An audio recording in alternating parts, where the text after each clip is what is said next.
അയ്യേ, ഇത് നാട്ടുകാർ കാണും. ഇങ്ങനെ കിടന്ന തുള്ളി ഇതൊക്കെ ഇടിഞ്ഞു വീഴും. വീണോട്ടെ. താമസിക്കാൻ ഒരു സ്ഥലം തന്നു കരുതി എന്ത് പോക്കത്തരവും കാണിക്കരുത് കേട്ടോ. ഇടോ, തന്നോട് ഞാൻ ഒരു തെറ്റ് ചെയ്തു, സമ്മതിച്ചു. ഡാഡി വരുന്നവരെ താമസിക്കാൻ 15 ദിവസം. അത് ഈ വീട്ടിൽ തന്നെ വേണമെന്ന് നിർബന്ധിക്കുന്ന എന്തിനാ? വാശി പിടിക്കല്ലേ, നല്ല കുട്ടിയല്ലേ. ഇവിടെ അടുത്തൊരു വിമൻസ് ഹോസ്റ്റലുണ്ട്.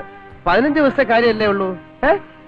നോ, ഡാഡി വരുമ്പോ എനിക്ക് നിങ്ങളെ കയ്യോടെ കാണിച്ചു കൊടുക്കണം. എന്തിനെന്നോ?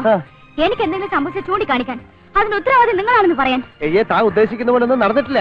അതിന് തെളിയിക്കാൻ പറ്റുന്ന കാര്യമല്ലല്ലോ. ശരി, സമ്മതിച്ചു. അങ്ങനെ നടന്നു എന്ന് തന്നെ ഇരിക്കട്ടെ. ഡാഡി വന്നിട്ടല്ലേ അതിനൊരു തീരുമാനമാവൂ. അഞ്ജു, ഞാൻ പറയുന്നേക്കെ, ഹോസ്റ്റലിലാവുമ്പോ അഞ്ജുവിന്റെ പ്രായത്തിലുള്ള ഒരുപാട് കുട്ടികളുണ്ട്. നല്ല ജോളിയായിട്ട് ഹാപ്പി ആയിട്ട് അവിടെ താമസിക്കാം.